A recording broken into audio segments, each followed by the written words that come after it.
Greetings, this is July 13th, about 8 p.m. Looking at the map on the BC Wildfire Service, there are evacuation alerts to the right, there are evacuation orders to the left, and here we are looking at the chasm in the middle. This is south of 70 Mile House, just to the northeast of the chasm, and it's just to the north of the Chasm Loon Lake FSR. It's about 3 to 4 kilometers northeast. It's a lightning caused fire, and I started getting alerts for this pinging on my email from the NASA firm system. You can sign up for alerts. They'll send you notification when there's a hotspot in the area, and we'll take a look at how to make that work for you. The first notice came about 1:30 in the morning. That was on the Suomi satellite system, VWIRS. Then MODIS alert came in. We're looking at this one. That's UTC time. Then another VWIRS alert came in from the NOAA system, and they've been popping up in the email about every couple hours as those satellite systems pass. When you get the alert, you can go to a screen. It shows a map of the area that you've selected. It's got about a 50-kilometer radius, and I noticed that there was some expansion. Now that can be the two different satellite systems because their detection ranges are different. The VWIRS is only 375 meters, whereas the MODIS is 750 meters. So they're just picking up a point of heat or radiative power within that square. I've turned off all the detections except for the Suomi system on the VWIRS, and it covers where the other squares intersect. So I feel I'm getting a more accurate view of where the fire actually is. That lets me see a little bit more of the background, what the vegetation and the terrain looks like, and keep in mind, some detections will be obscured by smoke and clouds, so we may not be seeing the entire area that's involved in this fire. Winds are favorable if you're at the chasm. However, if you're to the northeast or north of that fire, you want to be aware.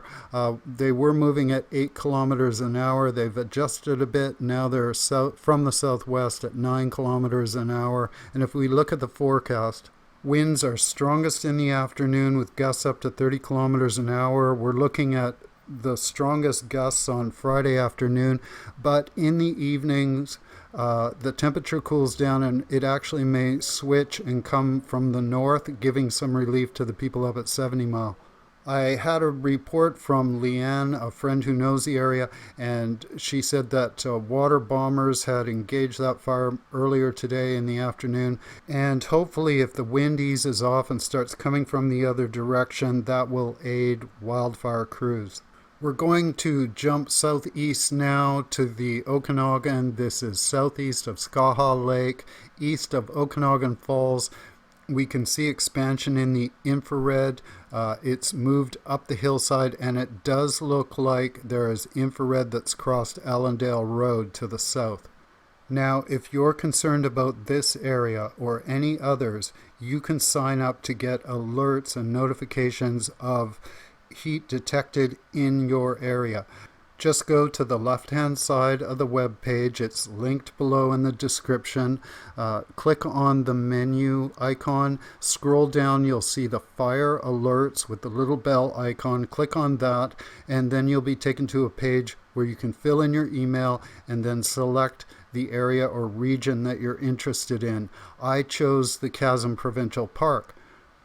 However, you could choose Okanagan Falls or an area or park nearby. You will receive notifications as the different satellite systems pass over and detect heat. This one is showing both the VWIRS Suomi system and the MODIS system, and here we see there has been some movement south of the Allendale Road. It's gone up the other side of the valley towards the south. There's lots of plateaus, grasslands. There's also dense bush higher up the mountainside on the east towards the Okanagan Plateau. So fire can move rapidly and without notice if it reaches grassy areas and then rushes across with the wind. So be very careful if you're in that area. You want to go to BC Wildfire and find out what the evacuation orders and alerts are, because access will be limited.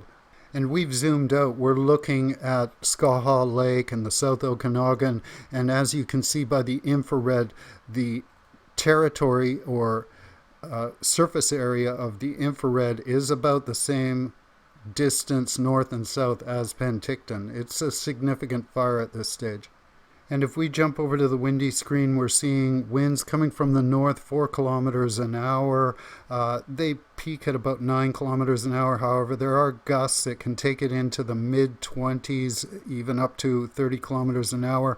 Most of those gusts are happening in the hottest period of the day, the afternoon, and there is some easing in the evening, mostly coming from the north with a slight push from the west. So that's why we're seeing that infrared moving across Allendale Road.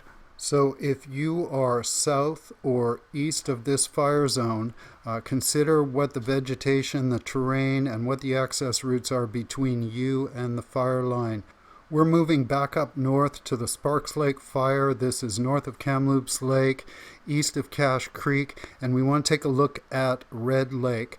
There has been some movement of infrared to the northeast of Red Lake. It's on the other side of the lake now, and it's at the intersection of Chris Creek and Tranquil Road and Copper Creek Road. So that area may be under evacuation order right now. I've only got the VWIRS system indicated right now. Makes it a little easier to see where the roadways are and what the vegetation is. There's a lot of dense blocks to the north. It looks like there is some cut blocks or logged areas to the south, but with wind gusts it has the potential to move quickly. So be very careful and check with DRIVEBC, check with BC Wildfire for what access you have. We've zoomed out from the fire zone, and you can see to the right of the screen there's the fire at Embleton Mountain near the Sun Peaks Road, and also to the northwest.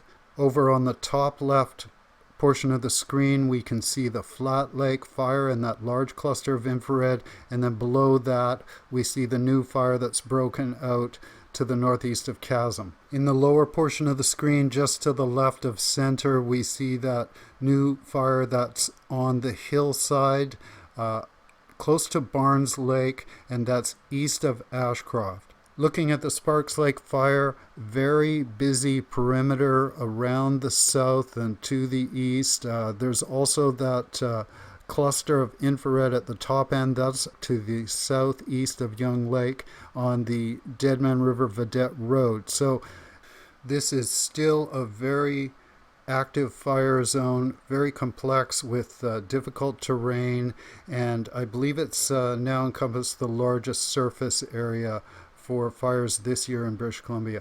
In a past video, we talked about the EO Browser and the Sentinel satellite system. We're looking at Red Lake. This is to the eastern perimeter of the Sparks Lake fire, and we're not getting updated satellite photos yet. They come in every couple days.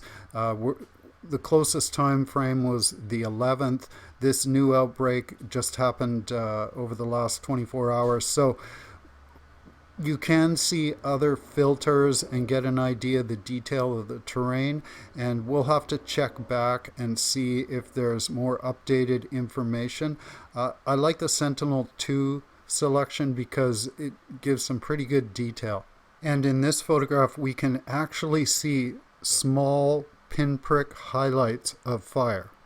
I've stacked up some screens of the Sentinel 2 system and the EO Browser, some of the filters that it uses, and when time is available I'll put together more of a tutorial on how to use it and navigate throughout the screens.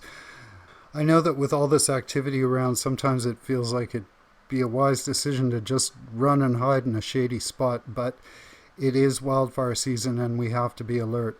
Please be safe and let friends and relatives know where you're going, and do check out the links below. They're vital resources to know what's happening on the ground. Check DRIVEBC, check BC Wildfire if you're traveling in the area, and thank you very much for your comments, and be safe. Keep your nose to the breeze.